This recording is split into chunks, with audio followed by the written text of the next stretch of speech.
All right, folks, let's rock and roll. Will the clerk please call the roll? Bell, Here. Curran, Here. Freeling, Present. Harrison, Here. Hinkleman. Here. Majeri. Here. Meeks. Here. Scott, Yes. Ballrat, Werfel, Here. Yarborough, Elliott. Here. Mr. Chair, you have 10 present, 2 absent. Thank you. I understand Dave's going to try to join us at 10:30.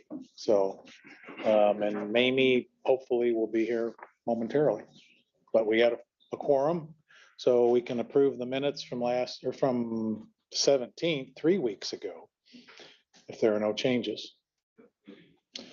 Who wants to make that motion? I'll make a motion. Support. Moved by Majerick, supported by Harrison. All in favor signify by saying aye. Aye. Opposed, same sign. Minutes are approved. Requisition review. Anybody? Sorry, does anybody have any questions about the requisitions that were sent out?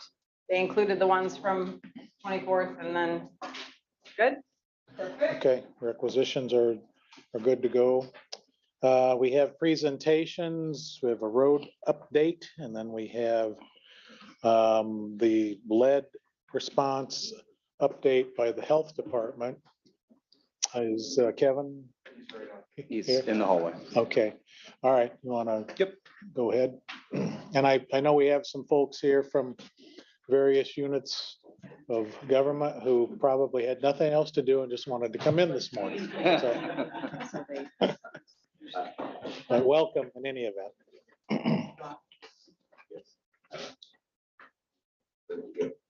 You need to have that. All right, good morning. Hope everyone's doing all right today. Last week I was with the admin committee. We talked about Red Arrow Highway. I brought this up to Brian's attention, kind of from previous concerns with our past Red Arrow projects of making sure that the board sees these before you see barrels out on the road. So that's what we started. Out of that committee came several questions that they wanted me to come back to the committee of the whole for, so we're gonna go over a couple things today. Two major things. Obviously, we're gonna start with Red Arrow Highway, but it's gonna lead us right into non-motorized with the road department. With me today, I got several people in the crowd that asked to come in case you have specific questions. I got New Buffalo and Chickamine Township supervisors here, and then I got Berrien County Friends of Trails in Berrien County that are kind of leading efforts with non-motorized throughout the county. So I wanted them here in case there was any direct conversation that I couldn't answer. They could be better suited to answer that. So what you're looking at first is this year's design of Red Arrow Highway. This road design starts where we left off last year, just south of Harbert Road and Chickamine Township, and we continue south to Lakeshore Drive across what we refer to as the Cherry Beach Culvert. That is to finish out a 3-lane segment. What that is last year we pushed as far as we could with the monies we had with that 3-lane section from Sawyer Road south through the harbor, which is what we refer to as more of a urbanized point area, just like Union Pier. This will finish out that section across the Cherry Beach Culvert. Once we get across the Cherry Beach Culvert, that's where there's still a 50-50 question of what Red Arrow is going to look like after that. That project still has probably about 2 or 3 years before we get into that segment. Obviously, next year, we'll be switching to go down to US 12 and come north as the township and New Buffalo Township and Avon-Marsh and Southwest Michigan Planning have secured that $90,000 design grant for the non-motorized trail along Red Arrow Highway. We're going to kind of work with that as far as the road section. So making sure that we're working in conjunction so we don't have a path project going on if approved and then a road project a year later going on in the same section. Try and combine them to get them done at the same time. So that's kind of the timeline of those. What we wanted to discuss about was basically the non-motorized path. What you see here is you'll see the 3-lane section. I know it's a little tough to see. Tough to see a little bit, but what you'll also notice is that the path, which is shown in light gray, does go off by itself as we move further north. Scroll down. One is right there. All right, there's the image of it right there. You see the road project end? You see the path keep going. Right there at that point is where we left off last year. So to the right of the screen is the existing 3-lane section built last year. To the left of the screen is where we're proposing to start. You see how the path continues on.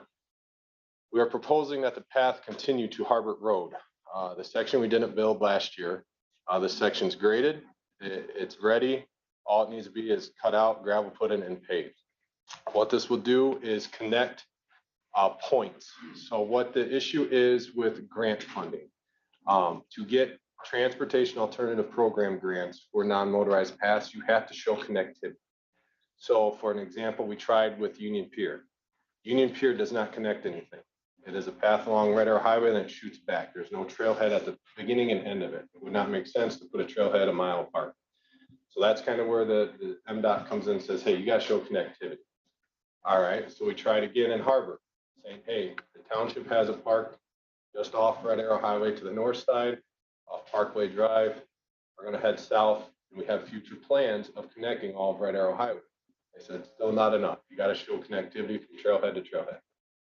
So that fell through. That's why you saw the project last year kind of shortfall as far as the path and previous guidance of them wanting to shorten that path up to where we needed it to exist to get grading and drainage to work. So that's why you see the short section in Harbor. This section will Kevin, connect. Yes, sir. Question. What type of grant funding were you talking about with the connectivity such as the path? Because we have a path paved, concrete, whatever, in the Union Pier area. Correct. You have some of it in Harbor, but the ones that you just have graded, that does not qualify. It did not qualify to receive TAP grant funding, which is transportation alternative, because it did not show connectivity. It would just stop at a road. It wouldn't stop at a Right, park. but It would I'm stop. saying the one that isn't paved, it's graded. Yes. That's the one I'm talking about. So they don't consider that at all. No, that, All right. until we show that we're gonna do one project to connect everything. I know Southwest Michigan Planning Commission, Marcy's working on it, with DNR to show a massive project of, hey, look, we're applying for a grant for everything. It will be one project. That's where they're gonna look at and say, okay, now that makes sense. You're gonna build a project that connects point A to point B and everything will be connected. We're on board with that. But if you're gonna do it in little segments, project by project, they start to get a little wishy-washy on and not want to get involved with that so much. So that's kind of the background of this. So that's what we're proposing. For the first thing that we want to discuss is, this is what we've proposed as a road department. This is a road department project, federally aid funded with local match involved. There's no other funding sources put into this except for MDOT federal aid and Berrien County Road Department. So that the 3-lane section is, obviously the road department's proposed plan for Red Arrow Highway in this area. The non-motorized section is also our proposal to match with the county's master plan of the Red Arrow lineal path going down Red Arrow Highway. We're here, this path itself, this whole project is estimated to be approximately 1.5 to 1.7 million. 990,000 of that is federal aid funding. The rest would be Berrien County local match. The path by itself with this project is around 250,000. That's extending it that extra half a mile all the way up to Harbor. If you brought it back, 250,000 is estimated cost for that path. Is that the improved part or like you did last year where it was unimproved? That's from Harbor, where we have it graded and ready, Harbor, all the way to Lakeshore. So it's in a section that we did last year, and then in the new section we're going to. But not around the curve headed to Sawyer. It does not go north of Harbor, no. This And is that's south. just still graded. That's just graded up. Fine. So that's our proposal for Red Arrow Highway that we wanted to bring in front of the board. We're at that point, for your guys' decision, blessing, however you want to say it, yay or nay, to move forward with that. As we move forward, the two options are, if we do not want to do the path, we simply will decide how easy it is for us to take it out, or if we just put a note in there to be done by others. So it won't be done with the project. There'll be portions of it that will be graded again because of drainage. We got to get the road water to drain properly with the catch basins there. So there will be parts that will be improved, but it won't be paved. Best case scenario, if you guys decide to go with it, we go forward and put paved path in with this project, get it connected, and this should be the last section that you'll see us putting a path in. Because now, what Southwest Michigan Planning Commission is working on is that big time grant to show, hey, we got 2 points along Red Arrow Highway now with non-motorized path. We got the Marquette Greenway coming up out of Indiana. We now can show connectivity by multiple spots on Red Arrow Highway where the path can be constructed and connected. And Marcy's done a good job of convincing TAP program that this is feasible and that they are starting to get in and back it with grant dollars. So this is our plan as far as this should be our last section of path that we are proposing to build outside of grant funding. So now moving into. May I Oh, ask? sorry. I got questions on that. Yes. All right. Is the community putting any money in? This path right here, the only funding involved is the road department and federal aid. Okay. And so you don't know how they'll do, but it's surely they need to continue connecting. You said the Yeah, so they're- Southwest Michigan so- planning and all. The road department has to be the applicant for all grants because we're the Act 51 agency. Okay, So we're basically the pass-through. Township comes to us, say, hey, we want to apply for a grant. We ask what's it for. They say, hey, we want to do a non-motorized path on Red Arrow Highway. We can't use TAP funding for anything but, alternative transportation. Marion County, that's pass. So Okay. that's what we look at and say, okay, get us the design, get us the plan, we'll look at it, we'll see if it's a go, and then we'll move forward from there. okay. Thank you. My question was similar. So there's no chicken wing dollars going into this No. project. It's all county. And then secondly, the connectivity will be the Marquette Greenway to what? What is that path connection on the other side? Is it the whole county's project? Or is it just to Richmond, to Warren Dunes, to where? So right now with the Marquette Greenway, they're looking at a trailhead in city New Buffalo area. I'm referring to on the north side of Marquette Greenway. That's where the Market Greenway is. Well, and so eventually that's where the Red Arrow path will pick up, working with MDOT to come up. Then we have a trailhead in Union Pier that will show connectivity. And as we move north, they'll be moving into Sawyer. We're showing connectivity with a wide shoulder into Sawyer as a potential trailhead point. And then Southwest Michigan, Warren Dunes, MDNR has come out and said, we want the path to go through the state park. So now we're using state park as a trailhead opportunity. That's So we're nice. able to show those potential trailheads that show connectivity to get that grant. But that first grant that you're talking about that you'd be applying for will connect Marquette Greenway to roughly Bridgman. That's the whole path that they're going for. The big project is what they're going for. Kevin, let's go back. You're here to get county approval for county taxpayer dollars out of general fund or contingency, or this is coming out of your fund balance? This is all budgeted money in our. And it's program. in the budget for this fiscal year for this project. Correct. All right, I just wanted to make, so everybody understood that. The next thing is that, I don't know, but on the 11th, they're grinding up US 12 from the state line to Red Arrow on the 11th in New Buffalo. So do you have any insight on, are they going to make that when they repave it 4-lane, or are they gonna make it 3-lane with the intention of the Marquette Greenway on the Amtrak side? Maybe that's a question for Marcy. They'll be making it 4 lanes. They'll be making it 4 lanes. Thank you. Marcy's had to go through a lot of hoops to get easements to put that path in now because they're gonna stay at 4 lanes rather than going down to 3. So they're going back at 4 lanes or the same width that you see now. Right. And then the path will squeeze in on Amtrak easement and have a fence to separate it and fit in right in there. Okay, and when they're doing these TAP grants, is the state also looking for local match money by the townships or the municipalities to put in? Is that a plus, a minus, or just it doesn't matter? I mean, on the state granting, because there's a lot of specifications when you do these grants and it gets intense sometimes. So So, obviously with any grant, the more local match you put at it, the higher up you move because it's like, hey, they're willing to match. Let's look at this a little harder. Is that correct? So it basically it puts the onus on the townships or the local governments to put something in also Correct. to So- enhance Right, the rest of the dollars that could do the connectivity correct. from point A to point B. So let me back out of Red Arrow for a minute, look at countywide to kind of look at the non-motorized system. The first, I will say, first major non-motorized path came as Indiana Michigan Trail with Niles Township. Niles Township led that effort. They said, hey, we want to go after a TAP grant. We want to get funding for this path. We're going after MDNR grants. We're using our funding.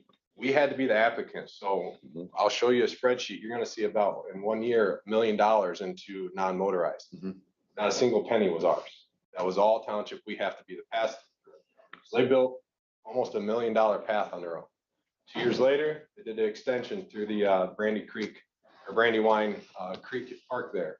About another 1.2 million, 1.3 million project. We sponsored a TAP grant for them to get. They used local money. They built it. Moving up into Lincoln Township, the Roosevelt Path. They've built the Roosevelt Path. Same thing, township dollars, grants, they've built it. Now we came in on Marquette Woods Road, and for future, they showed us their non-motorized plan for their township, which included Marquette Woods, and we're in there working on it. So as a primary road, we widened that road in preparation for that path to come up. So now getting back to the road department and non-motorized, there is a rule in Act 51, it's called the 10K rule. We have to spend 10% of our budget over 10 years on non-motorized. Or you can look at it 1% every year for 10 years to get that. Does it have to be all, split up like that? No, it can be this year you spend all 10% and 2 years later you spend the rest of the 10%, but it is a rolling period. So it's not like this segment and then this segment. It's a constant 10-year guide. So wherever they take that snapshot, you have to show that you're 10% of your budget. So I do have a spreadsheet that shows that it's based on our MTF funding, not our total budget. So our MTF funding this year is 19.2 million. Easy calculation, one for 192,000 has to be spent on non-motorized. We gain that out of 5-foot wide paved shoulders. On some projects, we were able to get that. We gain that out of non-motorized paths. We gain that out of like Indiana Michigan Trail, things like that. So we tried to project that out over the next 10 years for our MTF. So in the very bottom line there, you see the bold numbers. Right in the middle is 2022 at 19.452 million. The red numbers at the very bottom is the 10% or 1% of the MTF that year. So that kind of shows you what we target, that we have to spend to make sure that we're on the positive side when the audit comes around. So hey, what's your infrastructure non-motorized funding doing? Are you meeting that goal? And then we go, yeah, go ahead. Ultimately, who maintains these paths? Is that where this was? No, so this is the building. So now into maintenance. Indiana Michigan Trail, Niles Township takes care of. That is, nothing in that path is in our right of way. We have crossings that are in our right of way. We have probably about 500 feet that are in our right of way. Niles Township assumes responsibility. We have that agreement with them. They maintain it. Roosevelt Path, same thing. Lincoln Township maintains that. The big question that came out of last week's admin meeting is the Red Arrow Path. Who's maintaining it? It's in the county right of way. After that meeting, Michelle Height with New Buffalo Township passed a resolution that we'll bring forward to the board here in the next couple of weeks, stating that their Parks Department is going to take full responsibility of maintaining the Red Arrow Path in their township. So including the Marquette Greenway. So that's all the way from the state line up to Union Pier. They have a fund that's available to maintain that path. Same thing with Chickming Townships that's been discussed, as moving in the same path or same direction as that. But that's our ultimate goal as we move up, is to get the townships involved. Our next township, Lake Township, as we move through, is saying, hey, we're coming through with a path. We're going to try and get grant funding to build it. We're trying to get it and coordinate with the park and the road to get it built. You give us a resolution for me. So that was always the discussion when we did Union Pier. Union Pier is the same thing. It's a co-alliance between New Buffalo and Chickamee. They're maintaining all the benches, sidewalks, trash, landscape, trees, all that. It just was built for our project. Yeah, so I get that, but my question would be, to, in the paperwork process, on a go-forward basis, as this linear park progresses, is that going to be part of the paperwork that the local unit's gonna pick up the local unit's gonna pick it up? Is that gonna be, is that gonna be written that way now as this thing progresses? Because certainly it would have to be, I mean, trust but verify. I trust that the local organization is going to take care of it. But if their budget's stressed at some point in time and they decide not to, it has to be written in some way at some point in time so that the paths are maintained, right? Correct. So that's the things that we're working through. You know, obviously, we're on our second year of this path, so that's what we're working through.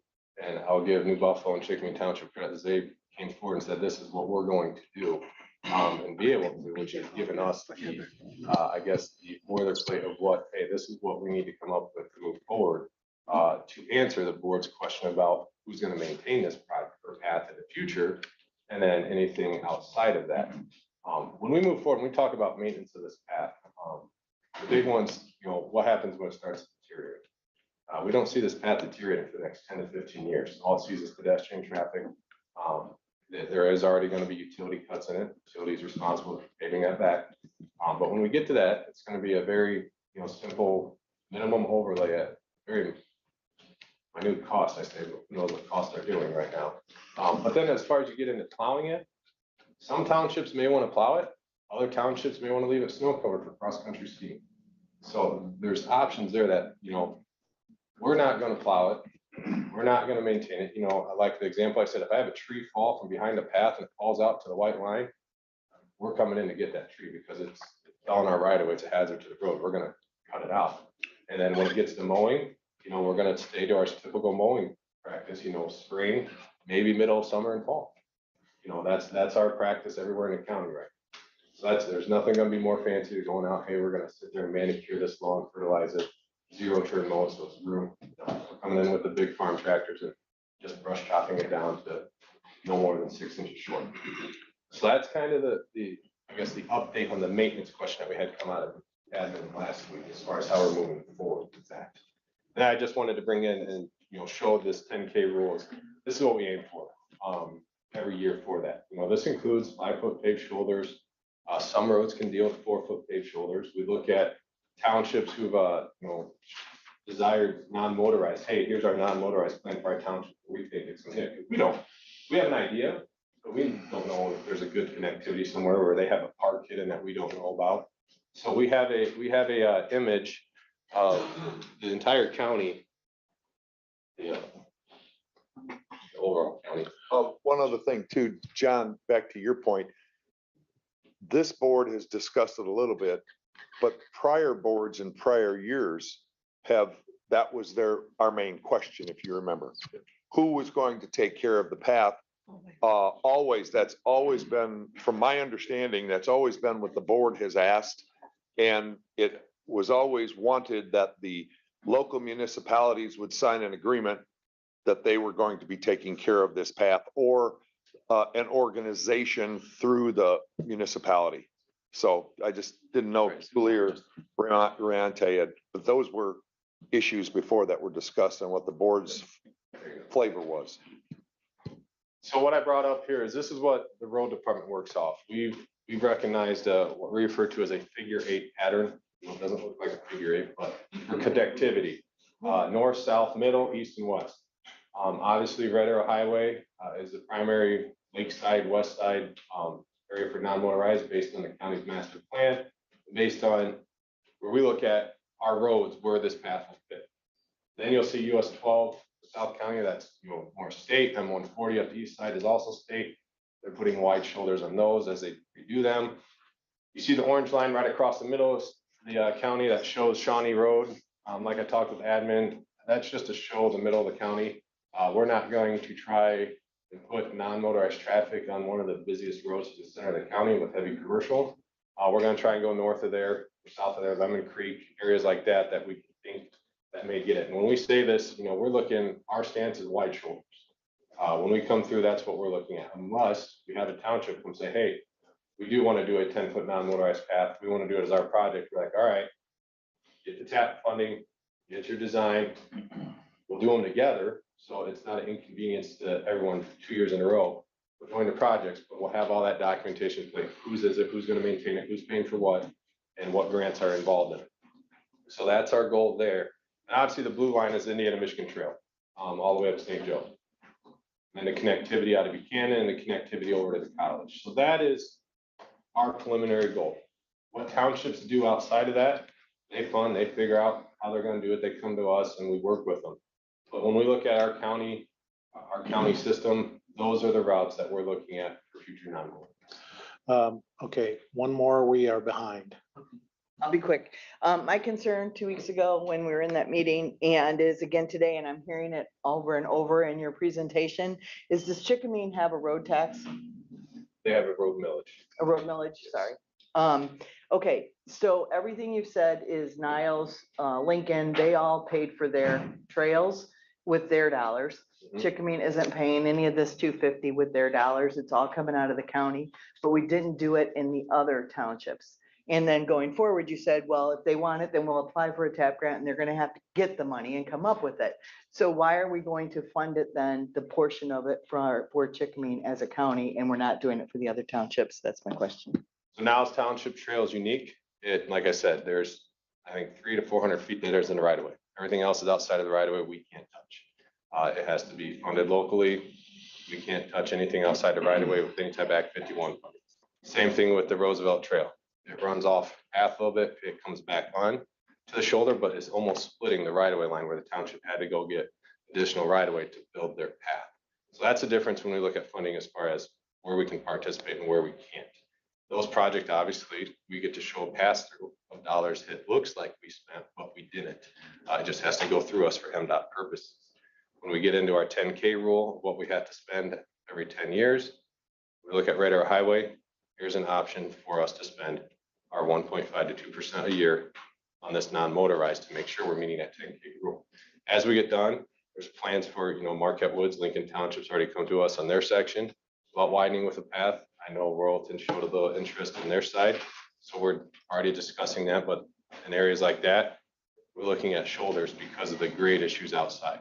Red Arrow Highway is a unique highway where we have plenty of right of way and it's pretty flat, where we were able to easily achieve the goal of a non-motorized path separately up the road.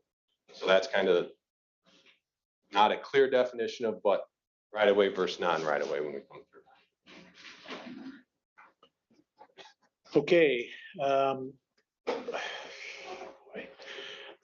We have folks who've traveled far to be here. If there are no other comments around the shoehorn or the horseshoe, whatever this is, horseshoe, I guess. But you might use a shoehorn to do a horseshoe, I don't know. Anyway, like to hear from them if we have covered everyone around here.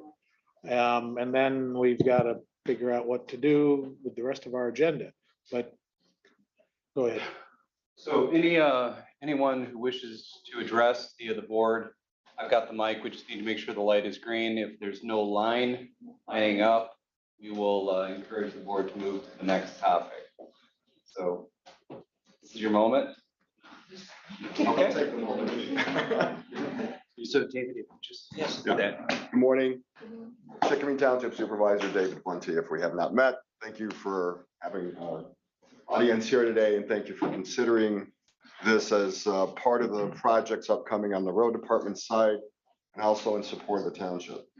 We, Chickamine are going to follow the same path, no pun intended, as New Buffalo Township. And as far as long-term support, maintenance on this, it'll be on our agenda for next week's meeting for a resolution of our board.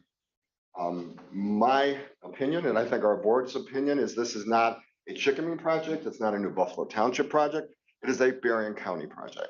We're looking at the funds that have also already been distributed or submitted to the Southwest Michigan Planning Commission, to the county, Friends of the County's Trails, to get a master plan in place. This is looking at a connectivity issue, a long-term economic development issue that we need to start building and support. So it falls in a moment where we're redoing Red Arrow Highway and within Chickamine and New Buffalo and Lake Township in South County. This is the ultimate goal.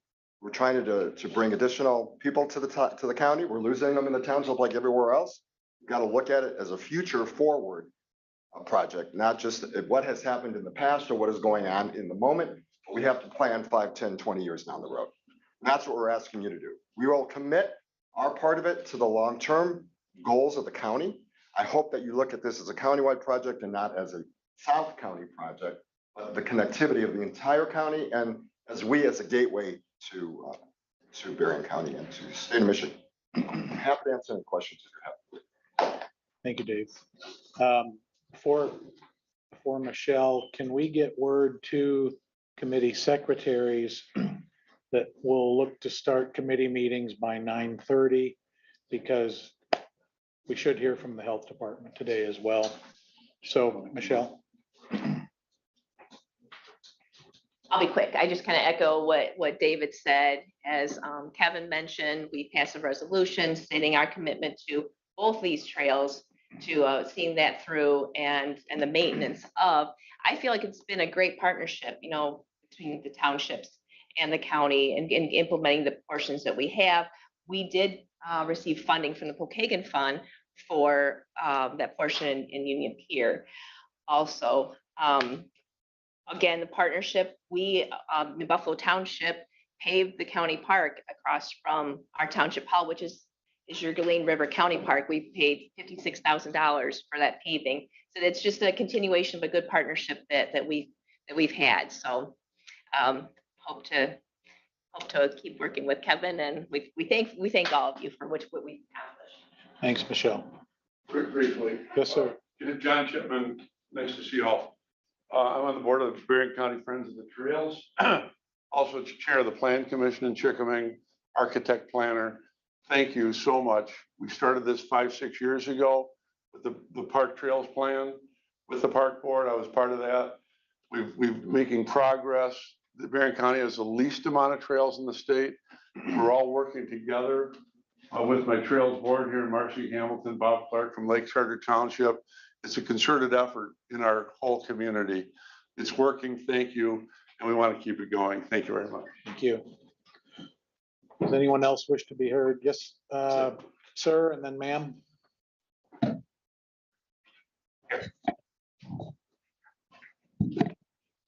Hi, I'm Bob Clark. I'm the Lake Charter Township Treasurer and also the treasurer for the Friends of Berrien County Trails. So once you become a treasurer, you get to be treasurer for lots of things. So I want to thank you guys for listening. Thanks to Kevin for all his work on this. We're the next part coming north. And Marcy and I and the Friends of Berrien County Trails have been working with Warren Dunes to see if that section of the linear park can go through Warren Dunes State Park. And they're looking at funding, and that's in the works. Hopefully that comes through. And that segment of the trail will be beautiful and connect hundreds of thousands of visitors at Warren Dunes State Park, the second most visited state park in Michigan, to Richmond and Sawyer and New Buffalo and eventually St. Joe. So if that happens, the economic impact of that will be unbelievable, just like it is in Petoskey, Traverse City, Holland, and all the rest of the communities that have embraced trails. Last thing I'll say is Lake Charter Township has just approved and put in a grant application to have a connection from Richmond to Lake Township Park. So this goes to show Lake Township's commitment to non-motorized trail. The grant's $500,000 and the township's committed up to $500,000 to put in that 1 mile segment that eventually, hopefully, will connect to the linear trail and be a loop off there to get people into Bridgman and over to beautiful Lake Township Park. Thank you. Thank you. Yes, ma'am. Yes, Jill Underhill. I am the vice chair of the Chickaming Township. Thank you. The microphone can pick you up better if you're closer. I have a big voice. Hi, good morning. Thank you for listening. Jill Underhill, Chickaming Township Park Board Vice Chair. And I also happen to live on Red Arrow in Harbert. And I can personally speak that the path is already very popular. It has people, children, dogs, anything you can imagine walking on it. They're so happy. They comment when I see them in the yard. So personally, I hope that you'll continue to support the paths. On the level of the park board, we're eager to work with our trustees and jump in and help with the maintenance. And I echo everything David said so eloquently. We're behind it. We'll help. We'll do whatever we can do. New Buffalo can do it. We can do it too. So thank you for listening. Thank you, ma'am. Mr. Chairman, Yes, sir. not to rush this, but we do have the health department. They have some information that we're hoping to get in front of the board today. With Yep. respect, if there's any chance of moving to that topic, we are bumping up against the timeline. We just moved. I think this works. We're gonna try it. It works. Yeah. Members of the board, we have Guy and Chioma here from the health department. They're going to speak to the resumption of the lead filter program. This is something that I really want you all listening in on this because it's our intent following today's meeting to push a lot of information out to Benton Harbor area water customers. You ready? Yeah, thank you, Brian, and thank you, Board of Commissioners. Again, sorry, I'm not Candy, I'm Guy. She's slated on your agenda, but I do want to introduce our emerging threat supervisor. About 2 months ago, you guys saw that resolution come across your desk. You guys approved it, and she is here in the flesh, standing before you, our emerging threat supervisor. So I have come in Candy's place today since I have been part of the action level exceedance on day one during the polar vortex when we were going door to door to Guy, people's homes. Give us her name for the record, for the clerk. Yeah. Hello, everyone. My name is Chioma Ejiofor, and I'll spell it in case it needs to be written down. That is Chiom as in Mary A. Last name is spelled Ejiof as in Frank O-R. Just like it sounds. Yes. Yeah, very phonetic. Like I said, we started this response in 2019 during the polar vortex. We've had some significant staff changes since then. With a lot of this ALE response, Chioma has been a key part of that. So she's going to spend the rest of our presentation going through what we have been doing as the Berrien County Health Department, what we're going to continue to do, and what our communication plans are moving forward with the city of Benton Harbor and its residents. Thank you. Again, nice to meet you guys.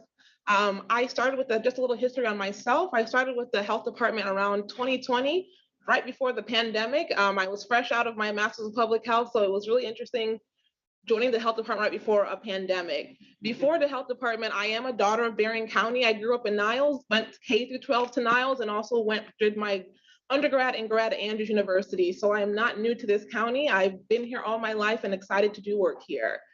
I know we are up against time, so I'm just gonna go as quickly as I can. If you have any questions, please hold to the end and I will try to make sure that we get them all answered. Just a little history, as Guy mentioned, that the health department has been responding to the ALE in Benton Harbor since 2019. You might recognize the guy in a green hat over there who was out in the snow passing out filters, going door to door. We were knocking on doors, getting residents these filters. Our response has included health education as well as getting water filters into the city, into the homes of city residents. So what has changed? In October of 2021, the Michigan Department of Health and Human Services called for a pause on the advert of filters as the EPA was conducting a study on how effective these filters have been. A few weeks prior to that, the EPA visited the health department and did a very thorough review of our public health response. Went through documents, asked us 1,000,001 questions. Guy, you remember that? We were in a room for over 4 hours as they went through our process with a fine-tooth comb. And after all that, they concluded that there was no issues with the health department's response. They only wanted to make sure that filters had been working as they had back since 2019. So they asked that we kind of put a pause on that.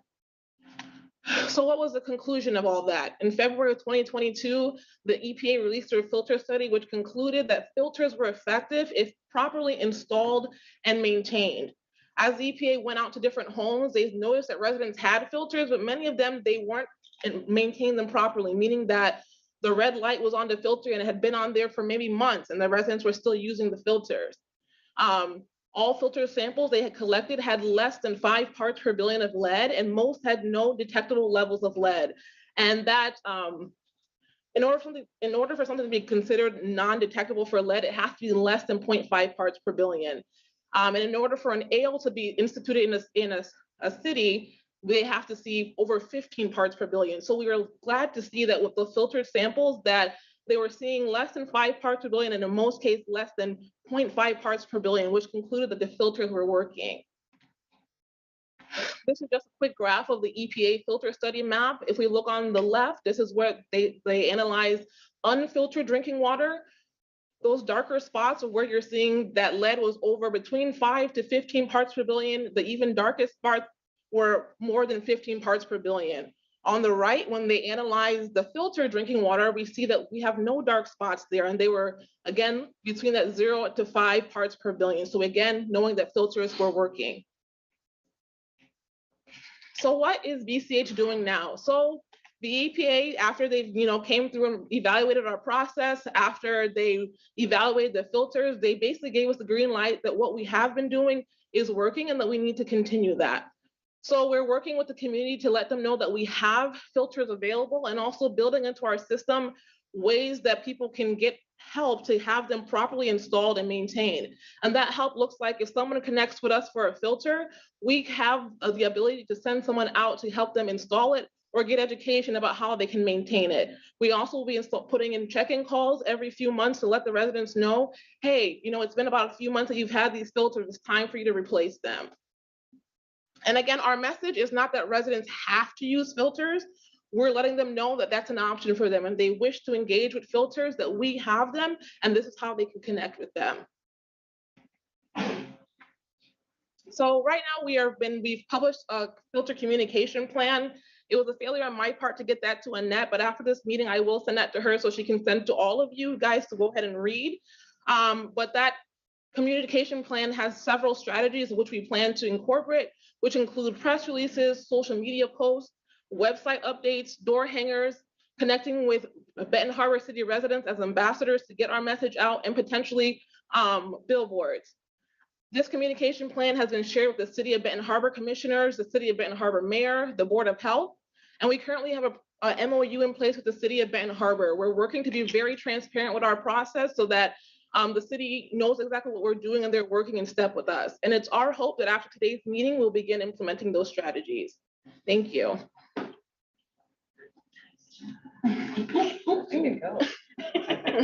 I've been whispering, go fast, mission accomplished. Julie? Just real quick, you're also working with Community Action Agency, I'm assuming? So the Community Action Agency is working more directly with MDHHS because they're focused on bottled water, and MDHHS is who's providing the bottled water. So we are aware of them. In the beginning, we tried to connect our filter process with them before they paused them, but they're more directly working with MDHHS. Jim? What's the timeline? When do they figure they're gonna be done replacing all the lines and you won't need to supply filters and that? Estimated. Okay, so right now the state is estimating about 18 months. So they're looking at early of 2023. And so they're working hard. We know that as the summer months come and it's easier to dig in the ground, that they're hoping to go a bit faster to be able to meet that deadline. I'm going to follow up on that statement. As of this morning, the air palladium reported roughly 20% of the lead filters, the lead service lines have been removed from the ground. So they are making very solid progress. Having lived in construction management for a lot of years, I can tell you that they are breaking the city into essentially quadrants. They will have 4 different projects going for the coming year and a half. I'm really hopeful that they can stick to that timeline, but the amount of coordination that's going to come between the city, the water department, and the huge number of contractors. I hope that they can stick to that timeline. Our part of this is if that timeline is to run long, the state has made very clear that the lead filter program has been found to be effective, and that the state is willing to fund the health department's role in pushing these lead filters out to drinking water customers that are on the current system as they await the completion of the construction projects. Great, thank you.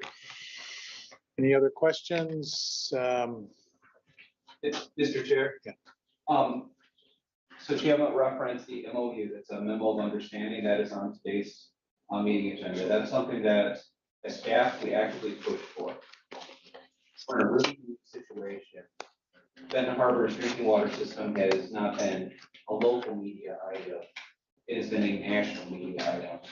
And for our team to go back in and resume the lead filter program after the amount of press coverage that this issue has received, we felt it was important that the only way we do that is by invitation.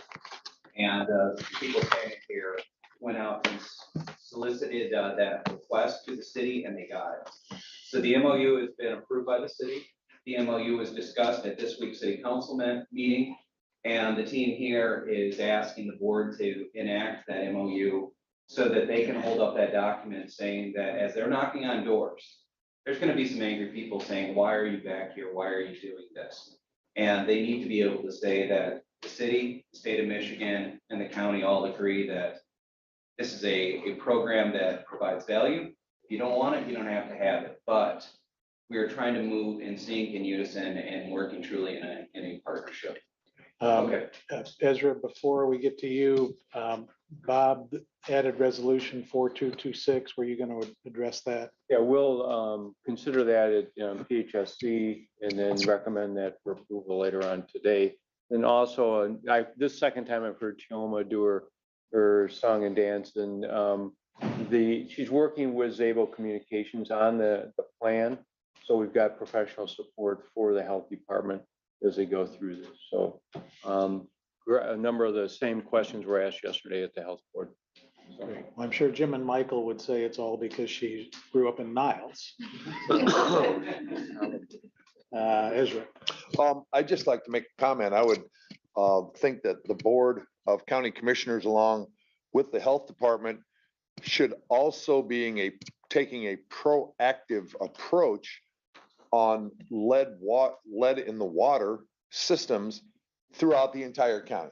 Because I'm sure that, well, not in New Buffalo, we had wood in our system because they were wooden water lines when they dug up the streets. So yeah, we had a termite thing. No, but I'm just saying, I mean, we really should be thinking proactively to check these other communities out, that because we don't know what we don't know. Okay, anything else around the horseshoe? Okay, thank you both. We'll go to public comments, other business, and then we'll break for committees. Any public comments?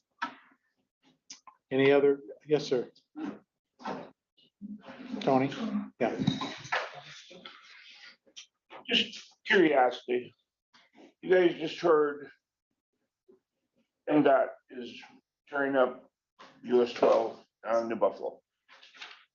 And they're putting it back in 4 lanes. Now you're gonna have 4 lanes, you're gonna have 3 lanes, you're gonna have 4 lanes. Why are we not making that road either 3 lanes or 4 lanes the whole length of it? The other thing is down in New Buffalo, and Ezra, I think you can back me up on this. Over by Scotty's Bowl, it used to be Scotty's. You've got a bank across the street. You got a sidewalk by Scotty's there. It's what, maybe 4 feet at the most? Huh? Okay. But what are they doing? They're putting the new 169 kW line for the power going down through there. And they're tearing the sidewalk up and putting the poles in that line. Right there by the old Scotty's Bowl. There goes your sidewalk access, or where are you gonna put the trail coming up through there? There's gonna be no place to put that trail. 3 or 4 years ago, when Jason wanted to close or downsize Napier, we gotta have 10 foot for the right of way for the trail. There's still no trail in there. And you advised, I think, Ezra, you can back me up on this, you're a contractor. Up until what, about late 30s, early 40s, just about every water service line in this county was lead coming in off the street. Benton Harbor used to serve Benton Township. Benton Harbor Water System used to serve Benton Township and St. Joe Township, all the way out in Fairplain area. So why isn't anything being done with those lines? Fine. Thank you. Anyone else wish to be heard? Mr. Chair, I just need to comment. I was born in 1957. I know nothing about the 30s and 40s. Sorry. All right. If there are no other comments, is there other business? There's